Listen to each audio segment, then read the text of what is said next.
Welcome back. 1.1 line of best fit. Like I talked about in the previous lesson, we constructed these points to be able to figure out what's going on. Now, this is for a class setting, but I want us just to do this right away so we don't take up too much time. I'm going to use that table we made to write this equation.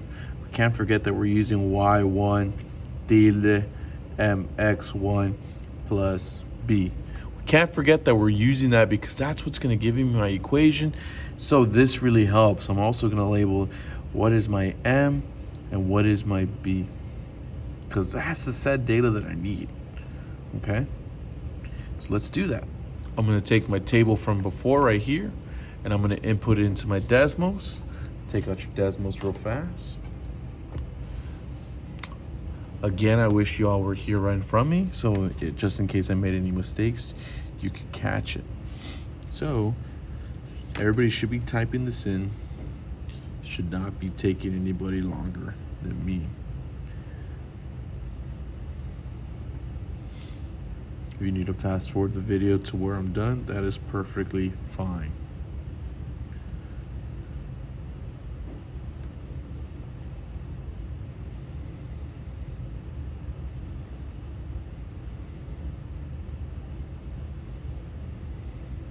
Perfect. Gonna put in that equation that we've been already typing in. Y1, no, I'm just kidding. I won't get us too crazy. Y1 tilde mx1 plus b. And we have a whole bunch of gibberish right there. So definitely make sure that you have the matching numbers that I have. We are going to round to the second place after the decimal, so we're rounding to the hundredths. I don't want to get us too confused, but I'm just going to tell you right now, we are rounding up. So right here for my slope, you should have saw 0.686. That's essentially 0.69. Of course, next time beforehand, we'll talk about any additional rounding that we might have to do.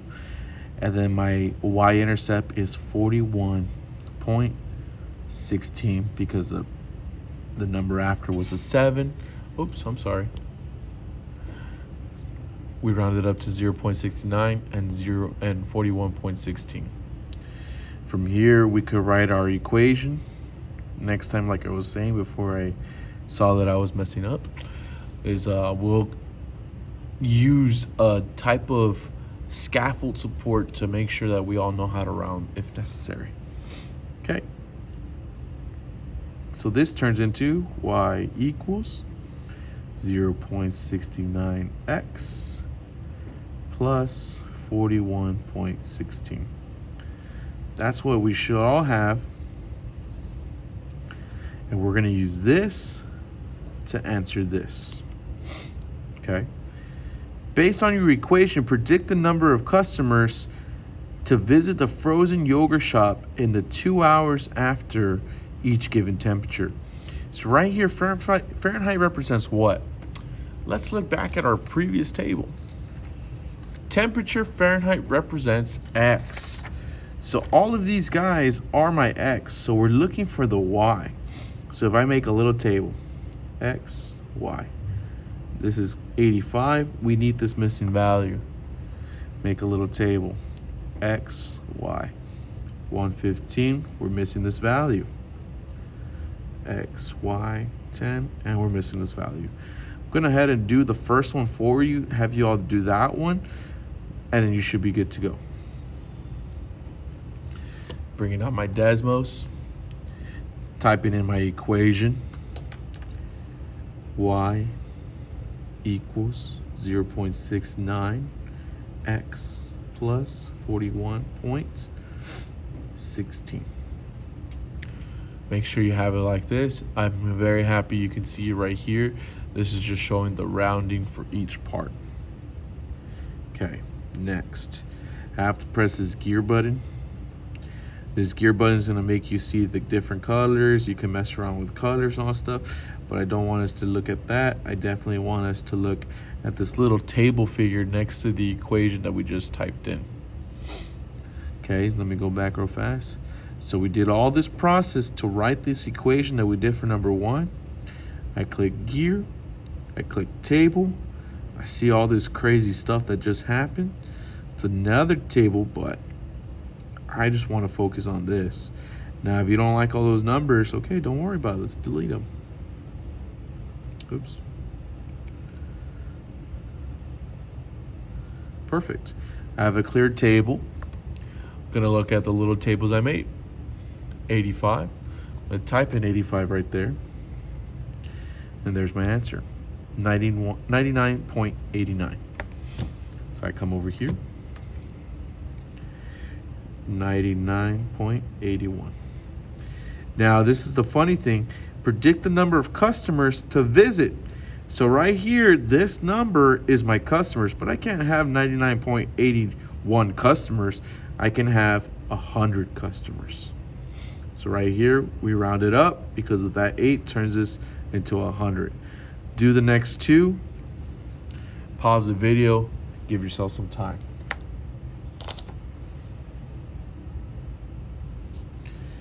If you pause the video, great. Please work on the next 2 problems. If you paused the video and you worked on the next 2 problems, you should have gotten 120.51 and 48.06. If I were there in person, I would say, what does that actually mean? Hopefully somebody can tell me. It's 121 because this rounds up. If I were there in person, I would ask how many people can be there. 48. This number can't reach all the way over there, so it stays at 48 people. We won't compare it because we did this together. You can cross that out. I would definitely write yourself a little passage right here. I would definitely write yourself a little passage right here of steps. So we wrote the equation.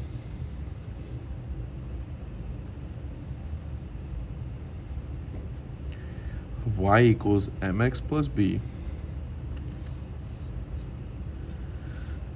After that, we constructed a table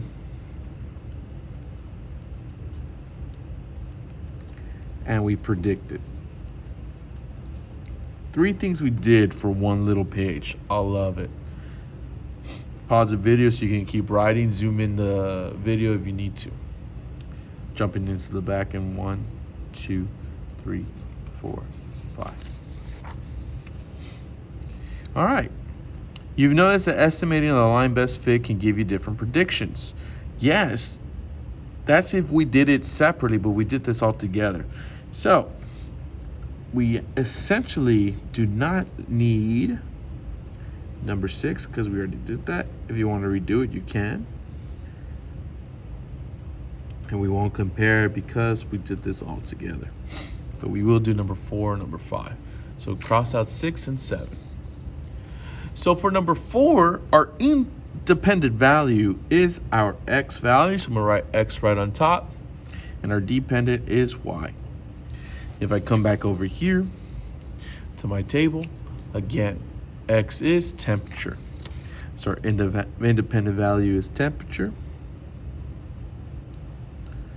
And our dependent value is number of customers. Sorry about my copy. Printer wasn't too nice to me. What is the significance? Obviously, it helps us identify what goes where. So if you need to elaborate, please elaborate if you need to.